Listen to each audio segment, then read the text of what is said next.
नमस्कार विद्यार्थी मित्रांनो, MPSC मंत्रामध्ये आपल्या सर्वांचं स्वागत आहे। आजचा जो आपला टॉपिक आहे, ज्या विद्यार्थ्यांना आता डिस्क्रिप्टिव्ह पॅटर्ननुसार म्हणजे पूर्व परीक्षा आता झालेली आहे, स्कोर बऱ्यापैकी कळला असेल आणि जवळपास वाटतं की आपली पॉसिबिलिटी आहे किंबहुना नंतर येणारे एक्झाम 26 साठी सुद्धा। तर आज आपण पाहणार आहोत सिलेबस वगैरे काही पण नाही पाहणार, बेसिक माहिती तुम्हाला आहे असं कन्सिडर करून तुम्हाला आता जास्तीत जास्त PSIR मध्ये कसे मार्क पडतील ना।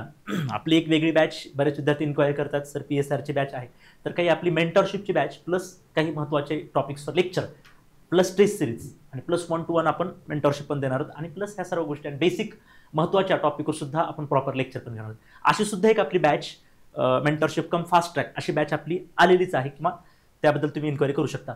पण हे एक आहे, पण त्या अगोदर एक महत्त्वाचं सेशन मी आज घेत आहे, ते म्हणजे राज्यशास्त्र म्हणजे political science and international relation.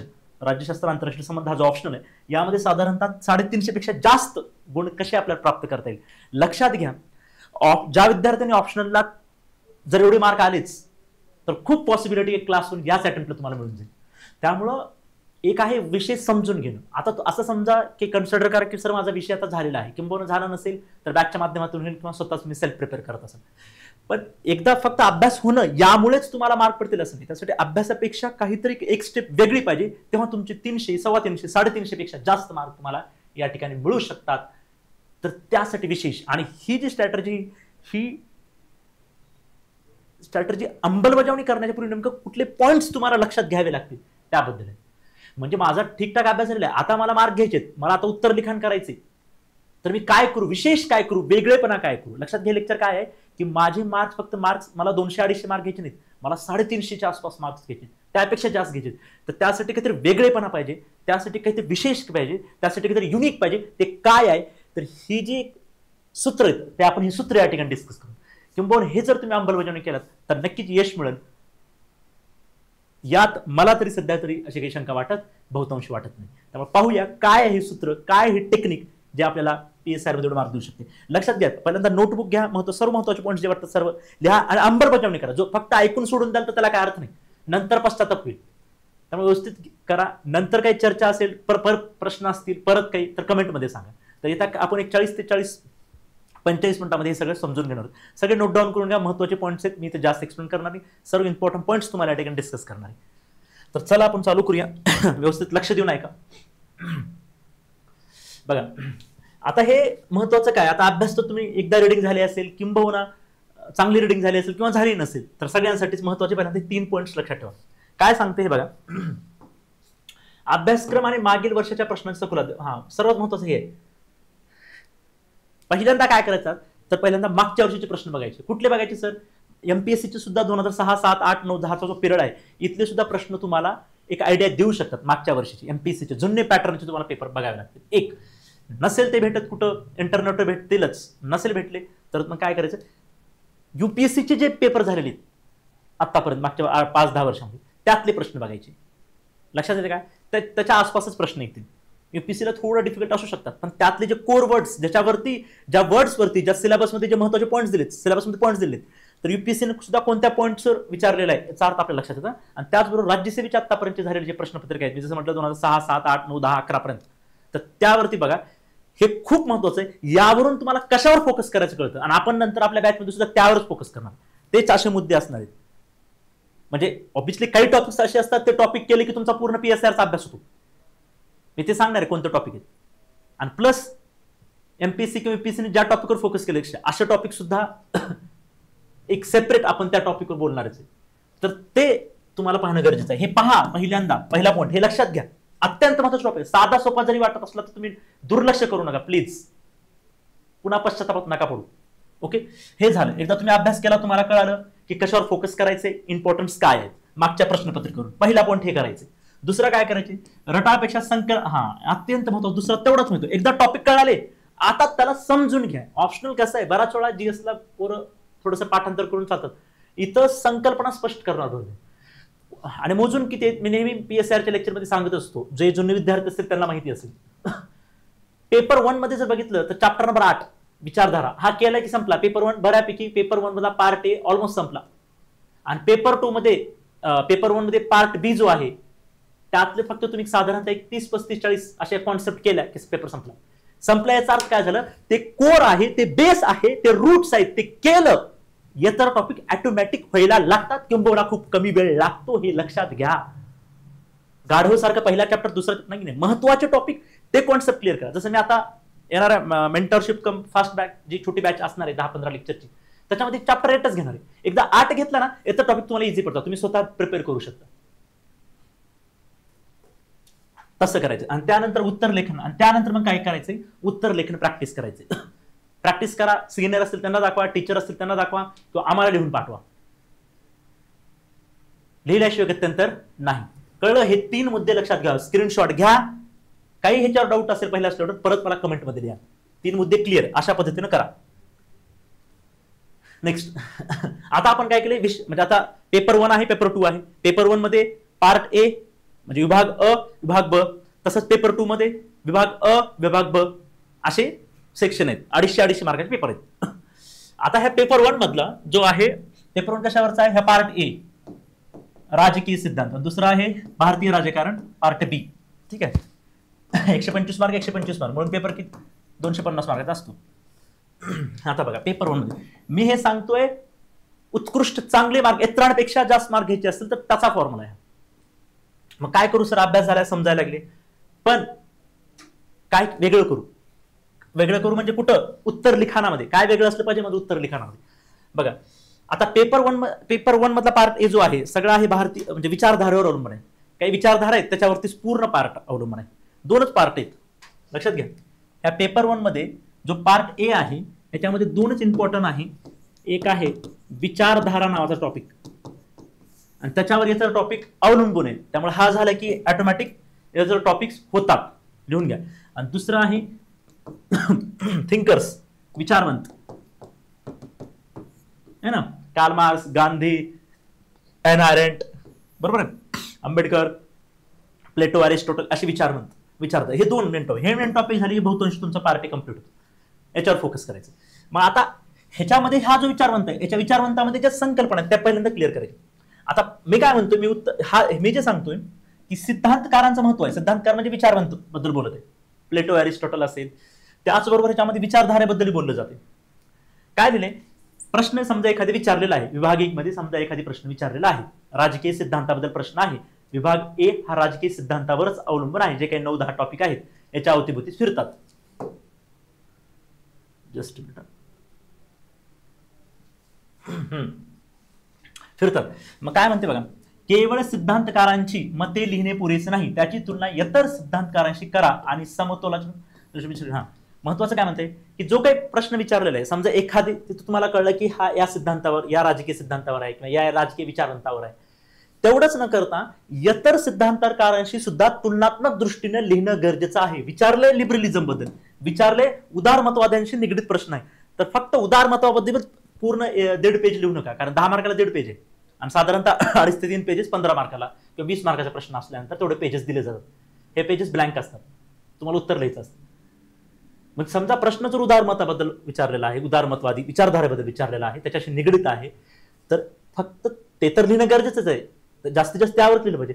पण त्याच्या सोबत इतर विचारवंताचं त्याच्यावरची टीका किंवा त्याच्या विरुद्ध काही असेल किंवा त्याच्या आसपास काही असेल तर इतर विचारवंत, इतर सिद्धांताबद्दल लिहिणं सुद्धा गरजेचं आहे. कमी प्रमाणात का होईना, पण गरजेचं आहे.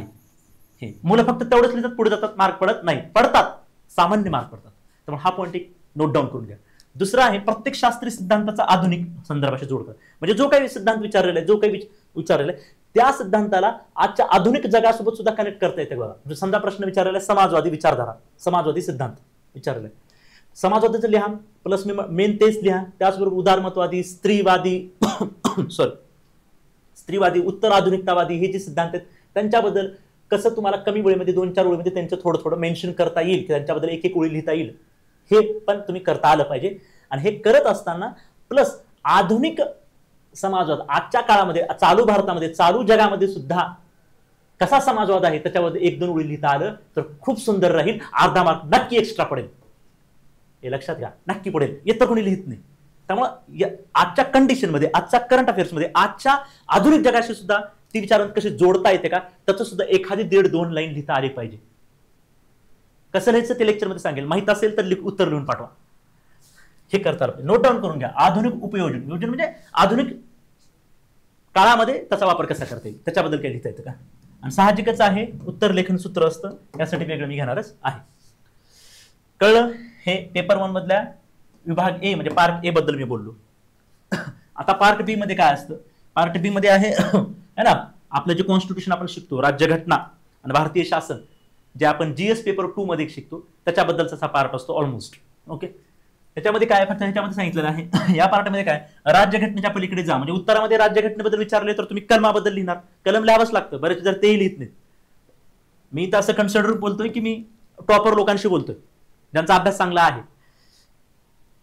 ठीक आहे, नसला तरी चालेल, आता वेळ कमी आहे. तर राज्यघटनेमध्ये लिहायचं याचा अर्थ तुम्हाला जेवढं शक्य आहे तेवढं कलम लिहिता आले पाहिजे.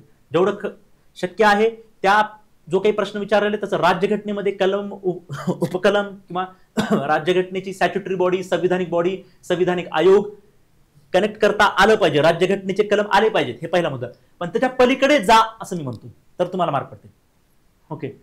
बघा त्यामागे जे काही संकल्पना विचारलेले त्यामागचं चालू कंडिशनमध्ये काही राजकारण आहे का, चालू कंडिशनमध्ये काही वाद आहे का, काही विवाद आहे का, काही घडलं आहे का, ते सुद्धा लिहिणं गरजेचं आहे. म्हणजे पॉलिटिक्स नुसतं इथं फक्त, कारण टॉपिकचंच नाव आहे भारतीय शासनानुसार राजकारण, त्यामुळे इथलं जे राजकारण आहे त्याचं सुद्धा 1-2 ओळीमध्ये लिहिता आलं पाहिजे. कुठलंही कंटेक्स्ट असेल त्या कंटेक्स्टमध्ये जर काही चालू घडामोडी घडलं असेल तर ते कंटेक्स्ट जरूर लिहा. तुम्हाला ते कनेक्ट केलं पाहिजे. म्हणजे चालू राजकारण आहे का. समजा तुम्हाला प्रश्न विचारलेला आहे आरक्षणाबद्दल राज्यघटनेमध्ये. आता आरक्षण आहे कलम 16 मध्ये आहे 15(4), 15(5), 15(6), 16, 16(4) है ना, हे आरक्षणाच्या संदर्भात आहे. तुम्ही लिहिलं, हे कलम लिहिले सर हे आरक्षणाच्या संदर्भात आहेत. आरक्षण असं आहे, आरक्षण या मुद्द्यावर आंबेडकरांनी सांगितलं होतं, सामाजिक शैक्षणिक या बेसिसवर द्यायला गेला पाहिजे. कलम 46 मध्ये सांगितलेलं आहे शैक्षणिक आणि आर्थिक निकषावर द्या. त्यामुळे मूलभूत अधिकार आणि मार्गदर्शक तत्व दोन्ही आरक्षणाशी निगडीत आहे, ते आरक्षण देण्यासाठी प्रवृत्त करतात वगैरे वगैरे.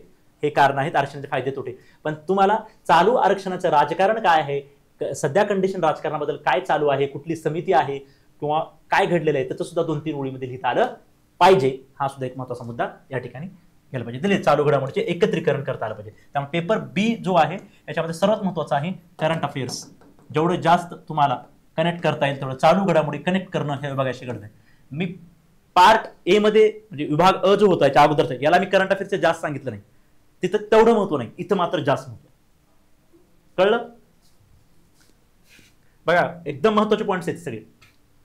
नेक्स्ट आता पेपर 2 जो आहे हा सुद्धा काय आहे 250 मार्काचा आहे. याच्यामध्ये सुद्धा 2 पार्ट असतात.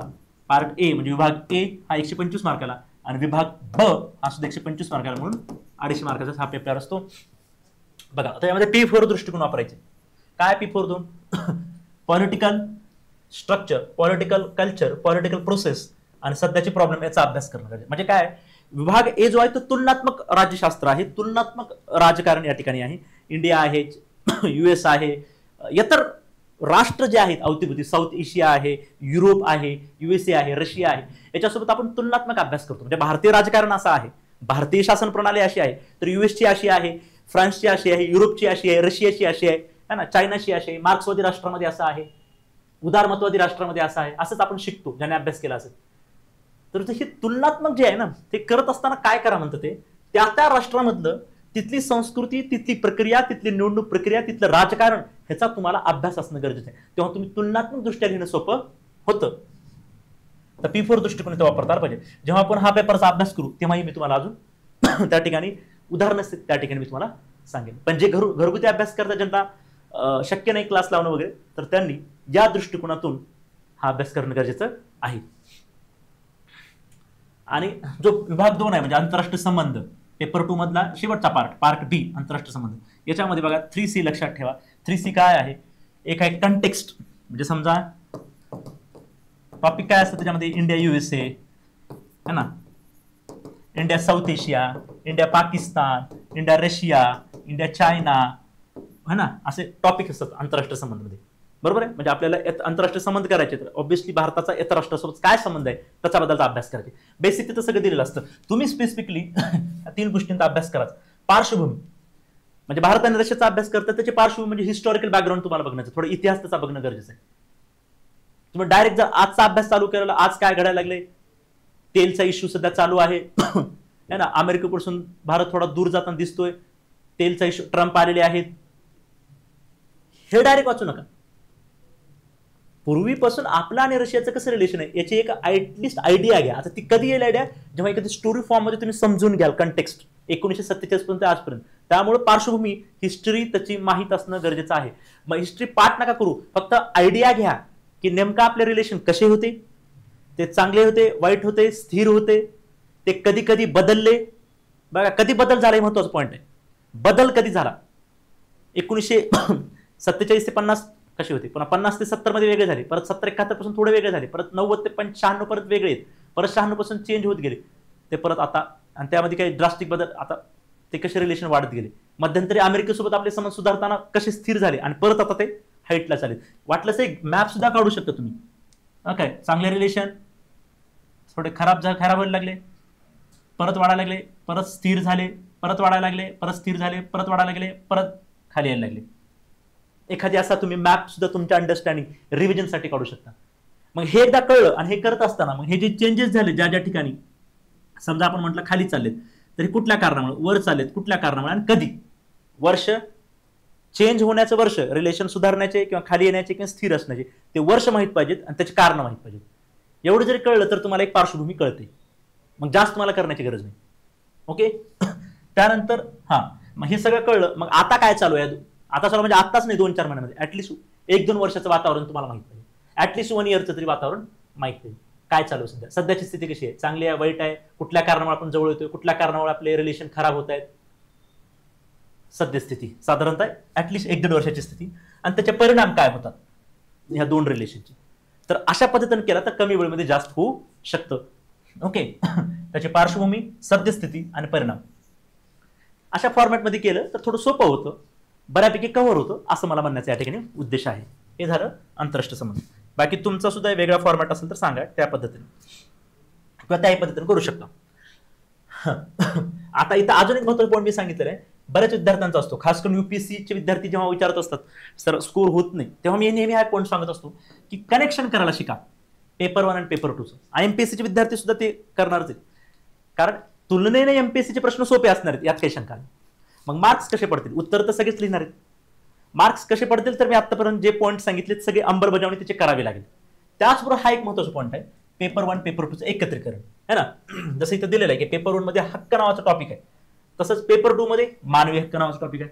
त्यामुळे तिकडं इकडले काही थिंकर्स असतील तर तुम्ही ते काही फरक पडत नाही.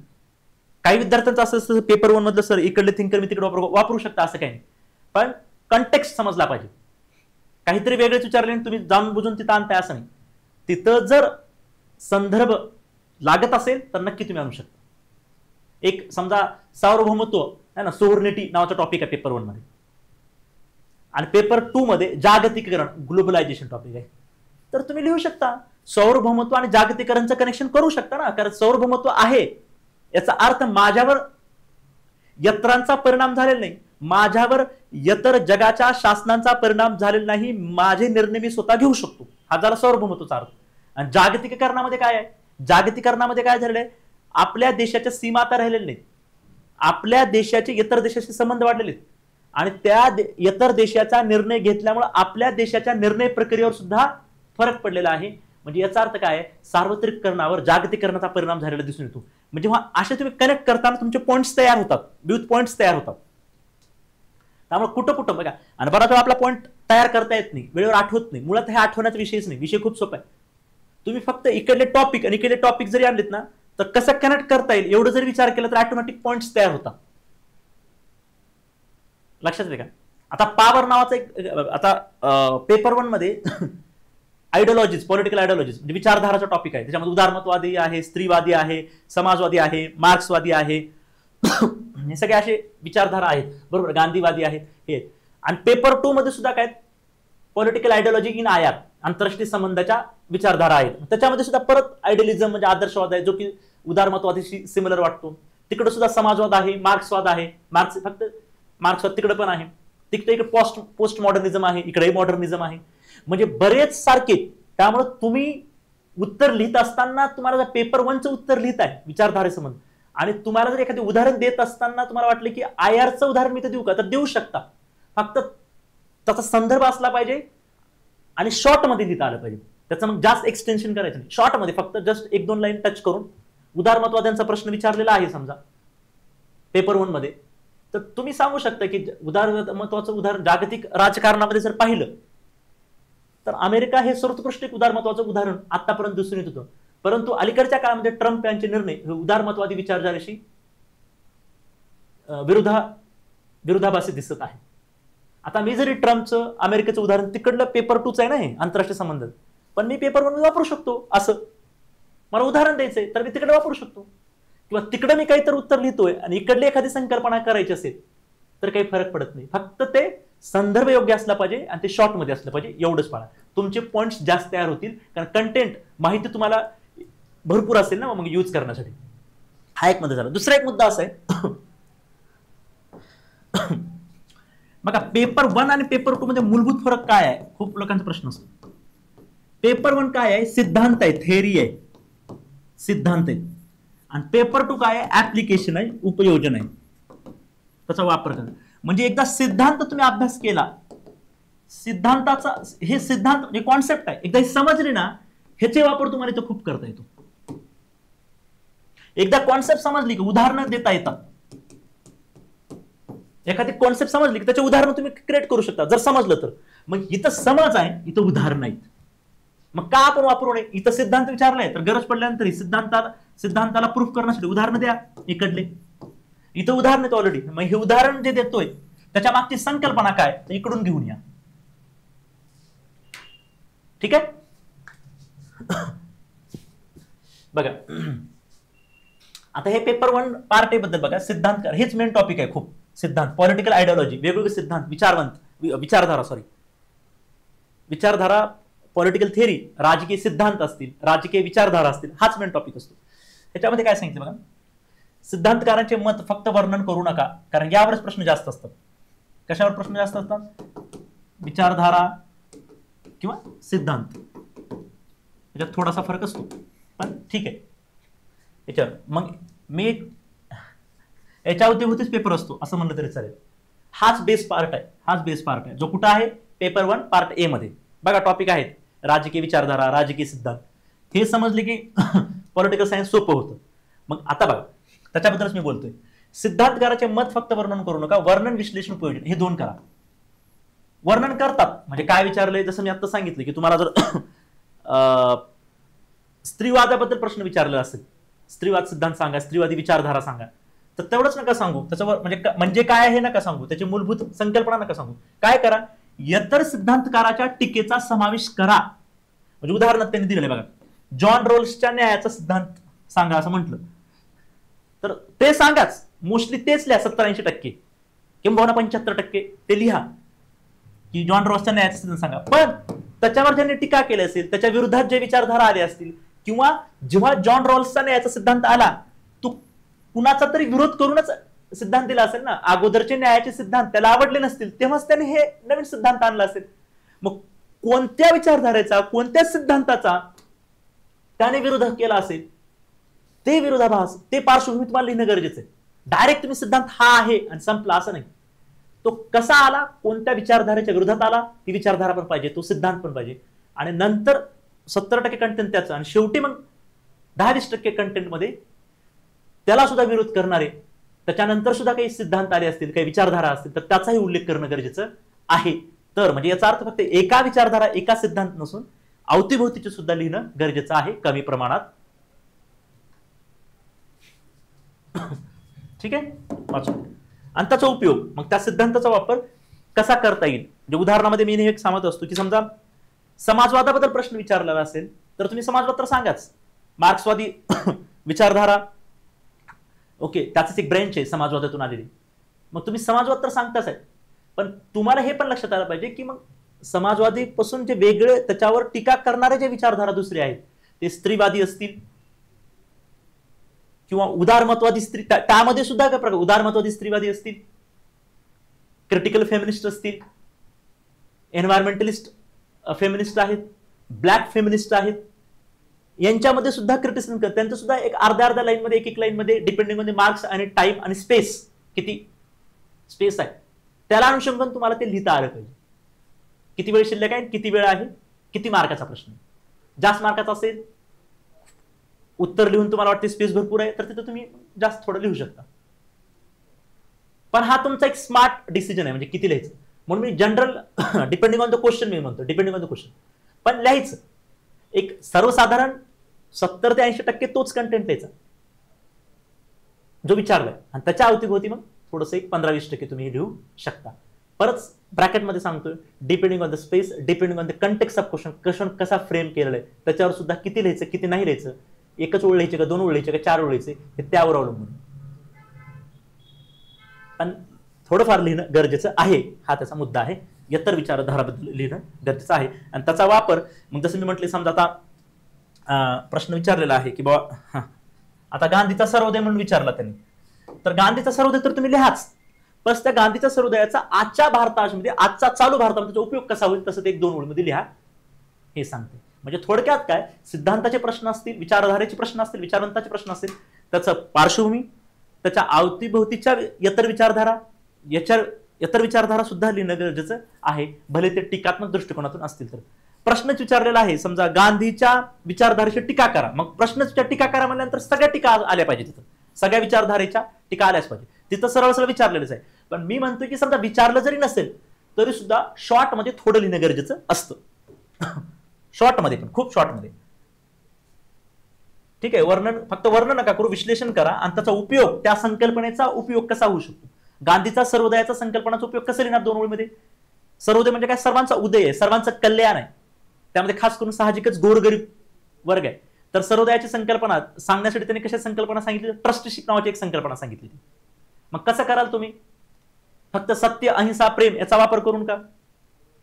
मग आता सर्वोदयाचा वापर आजच्या कंटेक्स्ट मध्ये कशा पद्धतीने करता येईल, कारण गांधींनी सर्वोदय करण्यासाठी एक संकल्पना सांगितलं, ट्रस्टीशिप. मग आता ट्रस्टीशिप आहे का, असं कोणी करतं का नाही. पण आजच्या कंटेक्स्ट मध्ये सरकारने काही केले का, केले सर. काय केलंय कमेंट मध्ये सांगा. सरकारने एक प्रकारचा प्रत्येक कंपन्यांसाठी, लक्षात मी हिंट देतोय, प्रत्येक कंपनीसाठी 2% आसपास प्रॉफिट शेअर करायला सांगितलेलं आहे. त्याला काय म्हणतो आपण ते कमेंट मध्ये सांगा. बघा, म्हणजे मी चालू घडामोडीमध्ये भारत सरकारने इकॉनॉमीमध्ये, आपण अर्थशास्त्रामध्ये चालू घडामोडी वाचतो की काहीतरी कंपनीच्या प्रॉफिटवर सरकारनं 2% त्यांना द्यायला सांगितलेलं आहे, त्याचा वापर गोरगरिबासाठी शासन करतो. मी काय कनेक्ट केलं नाही, मग कनेक्ट करायला शिका. मी चालू त्याचं उपयोजन, म्हणजे त्याचा उपयोग सध्या भारतीय स्थितीमध्ये कसा करता येईल मी ते सांगितलं. असं करता आलं पाहिजे, आणि अशानेच तुम्ही शेवट लिहू शकता. म्हणजे प्रत्येक संकल्पनाचा उपयोग काय हे सुद्धा आपल्याला लिहिता आलं पाहिजे चालू स्थितीमध्ये. आता हे सगळे पॉइंट्स तुम्ही नोट डाऊन केले असेल. आता एक मी सॅम्पल प्रश्न घेतलेला आहे, ठीक आहे, हे बघून घ्या, जास्त डिस्कस.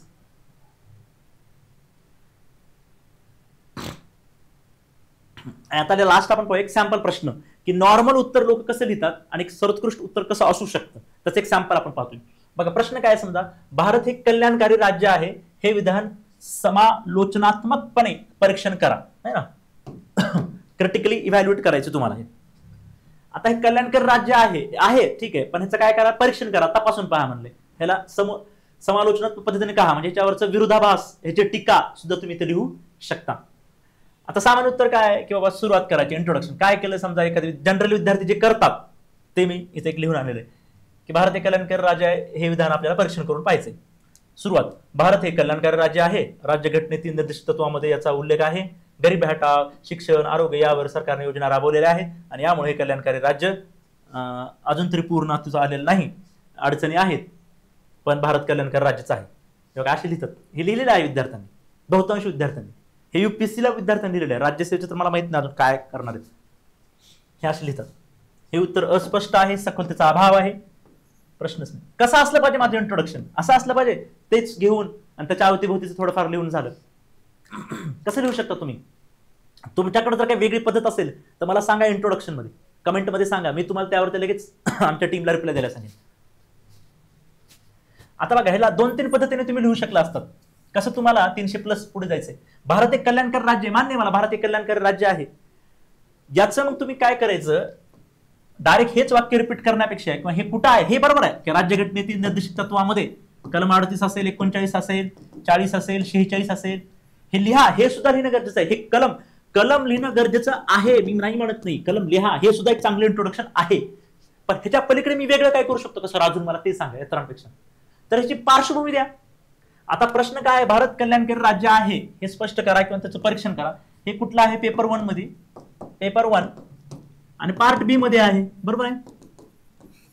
म्हणजे भारतीय राज्य व्यवस्था आणि शासन इथला प्रश्न आहे. मी तुम्हाला काय म्हटलं होतं की कनेक्ट करायला शिका, कनेक्ट करायला शिका. आता पेपर 1 पार्ट बी मधला मी पार्ट ए शी कनेक्ट करणार आहे सर. आता बघा, पार्ट ए शी कनेक्ट केलं, लोक कनेक्ट करत नाहीत, मी कनेक्ट केलं, याचा अर्थ माझं वेगळे पण इथंच झालं. कसं झालं सर, भारतीय कल्याणकारी राज्य, कल्याणकारी राज्य. आता बघा, आणि मी तुम्हाला म्हटलं होतं शक्य असेल तिथं सिद्धांत आणि विचारधारा आणण्याचा प्रयत्न करा. हा सुद्धा एक पॉईंट मी महत्वाचा सांगितलं तुम्हाला. मग मी आता कसं करू सुरू, कल्याणकारी राज्य ही नावाची संकल्पना, मार्गदर्शक तत्वे 37, 36, 46 हे तर यातून दिसून येतेच. असं जरी सुरुवात केली तर ओके, काही प्रॉब्लेम नाही, यालाही मार्क पडतील. उत्कृष्ट कसं करेन, तर कल्याणकारी नावाची संकल्पना ही पूर्वीपासून उदारमतवादी विचारधारेशी जॉन लॉक यांच्या काळापासून सुरुवात झालेली दिसते.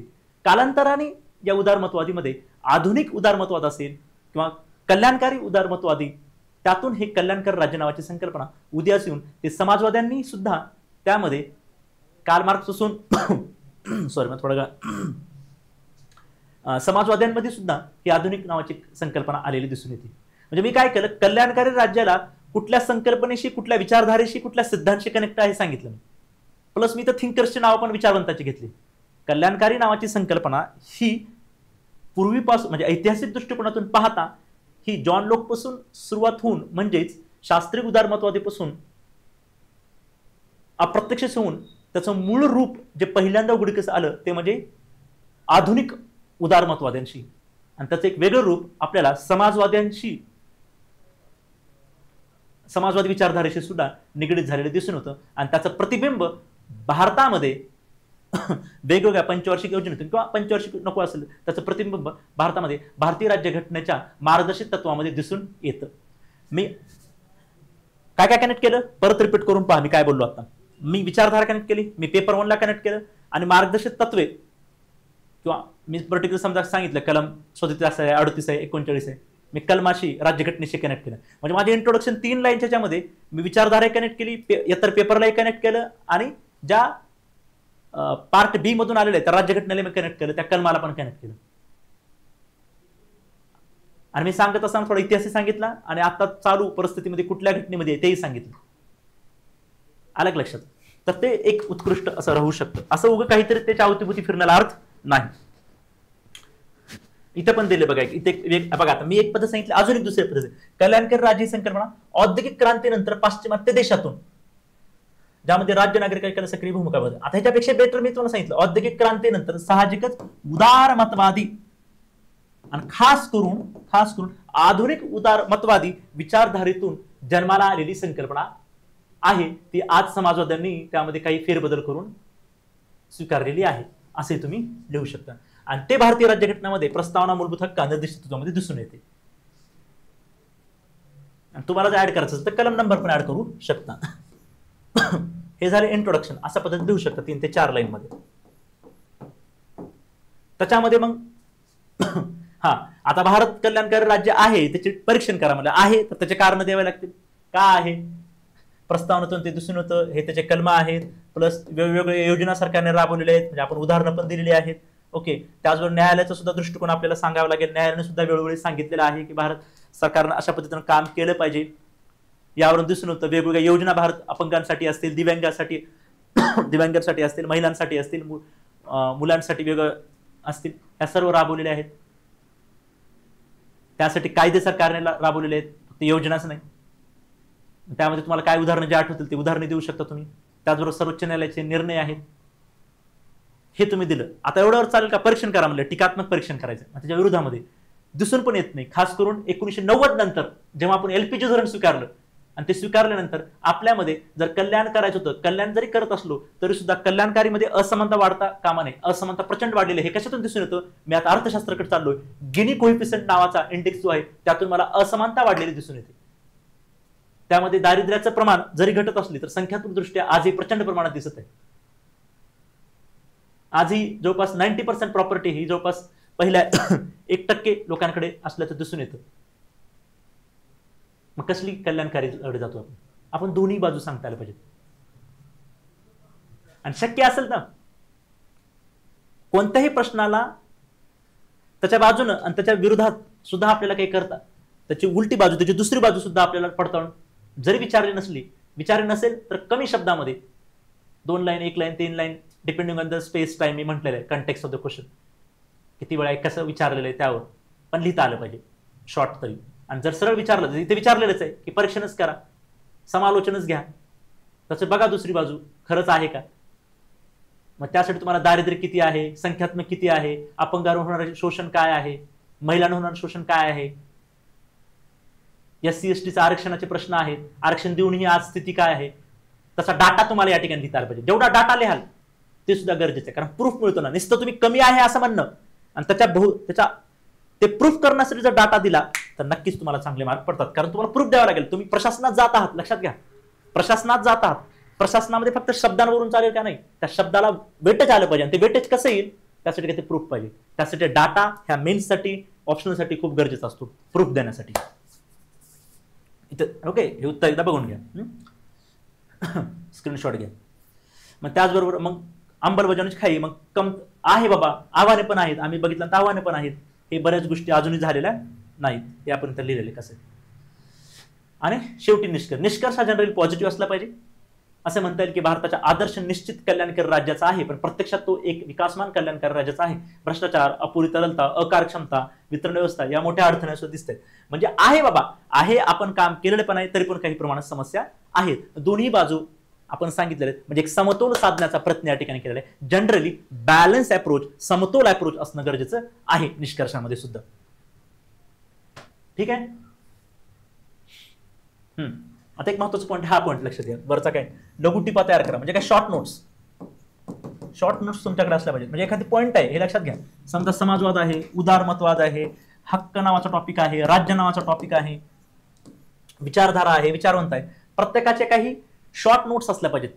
शॉर्ट नोट्स म्हणजे महत्वाचे कीवर्ड्स काय महत्वाचे प्रत्येक टॉपिकशी. समजा उदाहरणामध्ये उदारमतवादाचं टॉपिक आहे ना तर तुम्हाला जे शॉर्ट नोट्स बनवायचे त्याचे महत्व त्या शॉर्ट नोट्समध्ये काय आलं पाहिजे एका पेजमध्ये सगळे बसलं पाहिजे.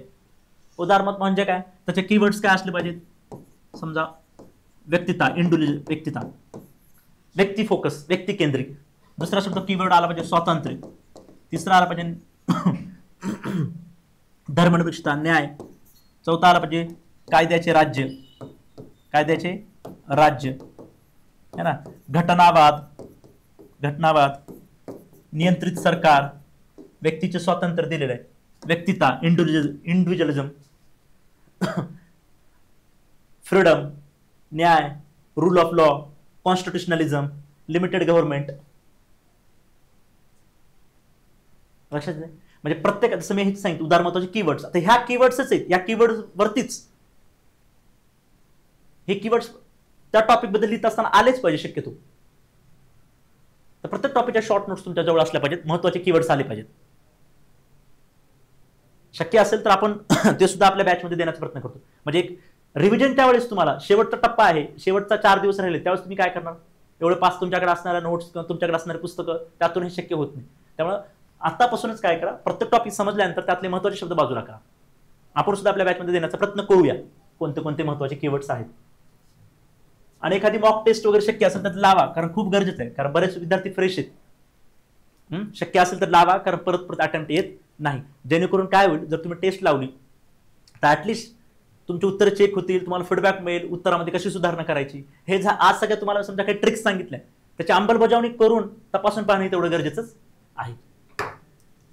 ठीक आहे. काही कीवर्ड्स असतात ओके कीवर्ड्स पण असणं गरजेचं आहे. ओके तर साधारणतः 4 गोष्टी परत एकदा तुम्हाला मी सांगेन. पहिली गोष्ट तर काय प्रश्नपत्रिका पाहून घ्या ओके त्यातून डिसाइड करा इम्पॉर्टंट टॉपिक्स है ना पेपर्स पहा त्यातून डिसाइड करा इम्पॉर्टंट टॉपिक्स ओके. एकदा इम्पॉर्टंट टॉपिक झाला तर कॉन्सेप्च्युअल क्लॅरिटी समजून घेण्यावर भर करा त्यातले महत्त्वाचे टॉपिक जसं मी काही सांगितले त्याच्यावर फोकस करा, त्यातून क्लॅरिटी घ्या. त्याच्यानंतर उत्तर लिखाणाला सुरुवात करा. उत्तर लिखाणाला सुरुवात केल्यानंतर जसं म्हटलं मी, आयडिओलॉजी असेल, पेपर 1चं पेपर 2शी कनेक्ट असेल, त्याचबरोबर चालू घडामोडीशी काही कनेक्ट करता येतं का, खास करून पेपर 1 मध्ये पार्ट बी आणि पेपर 2 मध्ये पार्ट बी, इथं मात्र चालू घडामोडीशी कनेक्ट करू शकता. ते कनेक्शन तुम्हाला करता आलं पाहिजे. त्याचबरोबर उत्तर लिखाणामध्ये कीवर्ड्स असले पाहिजेत, महत्वाचे शब्द प्रत्येकाशी असतात. उदाहरणामध्ये मी जसं म्हटलं आता लिबरलिझमचे कीवर्ड्स काही सांगितले. समजा एक एक्झाम्पल तुम्हाला असं म्हणायचंय की गरिबी कमी झाली आहे किंवा गरिबांसाठी उपाययोजना करत आहोत, आणि त्याचा है ना कार्ल मार्क्सने सांगितलेल्या पद्धतीनुसार जर आपण भारत सरकारने कार्ल मार्क्सच्या सांगण्याच्या विचारधारेनुसार, कार्ल मार्क्सच्या विचारधारेनुसार किंवा विचारवंतानुसार गरिबी करण्याचे क्षेत्र असू शकतं, तसं ते गरिबी शब्द गरीब लिहिण्यापेक्षा बुर्जुआ शब्द टाकला तर खूप चांगला आहे. कार्ल मार्क्सने दिलेला आहे. श्रीमंत लिहित असताना श्रीमंत लिहिण्यापेक्षा प्रोलिटॅरिएट शब्द लिहिणं खूप गरजेचं आहे. लक्षात दे, तुम्हाला शक्ती असा शब्द वापरायचे की भारत सरकार खूप शक्ती आहे किंवा भारत सरकारचं वर्चस्व आहे किंवा अंबानीचं वर्चस्व आहे, भांडवलदाराचं वर्चस्व आहे, त्यांच्याकडे खूप शक्ती आहे, तर तिथं तुम्ही वापरू शकता की भांडवलदारांचं काय असलं पाहिजे, हेजिमनी असली पाहिजे. हेजिमनी. कधी कधी इंग्रजी शब्द जर एक्झॅक्ट मराठी शब्द मिळत नसेल तर ते इंग्रजी शब्द सुद्धा मराठी शब्द भेटतच नसेल तर लिहिलं तरी काही ठिकाणी चालून जातो. जसं बुर्जुआ याला मराठी शब्द भेटत नाही, प्रोलिटॅरिएट याला मराठी शब्द दिसत नाही. पॉवर आहे, पॉवर खालीवर होत आहे, तर त्याचा बॅलन्स ऑफ पॉवर, शक्तीचा समतोल, तुम्ही तसे शब्द पण वापरू शकता. म्हणजे अत्यंत पॉलिटिकल सायन्समध्ये काही विशिष्ट शब्द तुम्हाला वाचत असताना आढळतात, ते सर्व शब्द तुम्ही वेगळे करू शकता. ते सर्व शब्द तुम्ही बोलू शकता. तुम्हाला असं म्हणायचं की व्यक्तीकडे खूप स्वातंत्र्य आहे, या देशामध्ये खूप स्वातंत्र्य मिळतं, त्यामुळे उद्योगधंदा वाढलेला आहे, त्यामुळे व्यापार वाढलेला आहे, जसं की अमेरिका आहे, तर तेच तुम्ही असं म्हणण्यापेक्षा की खूप स्वातंत्र्य आहे, व्यक्ती केंद्रीय आहे, व्यक्तीला आपापल्या हिशोबाने तिथं वागता येतं, लिहिता येतं, असं म्हणण्यापेक्षा तुम्ही काय म्हणू शकता, अमेरिकेमध्ये उदारमतवादी नावाची विचारधारा विकसित झालेला आहे. बरोबर आहे. भारत सुद्धा काय कल्याणकारी राज्याकडे जात आहे, तर असं लिहित तुम्ही काय म्हणू शकता त्याच्यापेक्षा बेटर अजून की भारत सरकारने विविध उपाययोजना आणलेल्या आहेत, त्याचा फायदा गोरगरिबांना होत आहे, त्यामुळे आपण एक चांगल्या राज्याकडे जातो, असं लिहिण्यापेक्षा भारत सरकारने आधुनिक उदारमतवादी विचारधारेशी किंवा विचारधारेवर सरकार चालत आहे. आधुनिक उदारमतवादी विचारधारा म्हणजेच काय, कल्याणकारी, म्हणजेच काय गरिबांचं कल्याण, म्हणजेच काय राज्याचा वापर करून लोकांसाठी उपाययोजना आणणे आणि कल्याण साधणे. म्हणजे समजलं का तुम्हाला, साधं सोपे शब्द वापरण्यापेक्षा पॉलिटिकल सायन्समध्ये महत्वाचे जे कीवर्ड्स असतात ते वापरणं गरजेचं आहे, त्यामुळे सुद्धा मार्क वाढतात. हे कीवर्ड्स आहेत. आणि त्याचबरोबर पॉलिटिकल थिंकर्स, विचारवंत जे असतात, स्कॉलर असतात, काही स्कॉलर असतात, महत्वाचे विचारवंत असतात, त्या विचारवंत सुद्धा आपल्याला ऍटलिस्ट प्रत्येक विचारधारेसाठी ऍटलिस्ट मी सांगेन 4-5 तरी माहित असणं गरजेचं आहे. ते विचारवंताचे नाव शक्य असेल तर पुस्तकाचे नाव सुद्धा केलं तर खूप चांगलं आहे, नसेलच तर मग पर्याय नाही, ठीक आहे, ऍटलिस्ट विचारवंताची तर नावं आलीच पाहिजे. हे सुद्धा प्रत्येक उत्तरामध्ये जेवढं विचारवंत, खूप लिहायचं नाही, खूप लोक जबरदस्ती करतात 5-5, 10 तेवढी गरज नाही, 3, 4, 5 मॅक्स करून ठेवा. ऍटलिस्ट 2-3 तरी तुम्हाला एक्झाममध्ये लिहिता आले पाहिजे, ऍटलिस्ट लिहिता आले पाहिजे. ठीक आहे. तर मला वाटतं हे सगळे पॉईंट्स एकदा परत कळलं नसेल कमेंटमध्ये काही सांगा. महत्त्वाचे काही जेवढे पॉईंट्स मी सांगितलेले ते एकदा नोट डाऊन करून घ्या. आणि त्याचबरोबर टेस्ट सिरीज आहे, आपण आता आपली एक प्रॉपर बॅच सुद्धा पुढल्या महिन्यामध्ये एक प्रॉपर ऑप्शनची बॅच सुद्धा आपण चालू करणार आहोत. आणि आता जो आपला राज्यसेवेची मुख्य परीक्षा देणार आहेत ज्या विद्यार्थ्यांना वाटतं, तर ते सुद्धा आपल्याकडे आता कनेक्ट होऊ शकतात. आपली mentorship come fast track batch पण आहे, त्याच्यामध्ये सुद्धा आपण मेंटरशिपच्या माध्यमातून बरंच PSRच्या विद्यार्थ्यांना हेल्प करण्याचा प्रयत्न करूया. ठीक आहे. Thank you very much.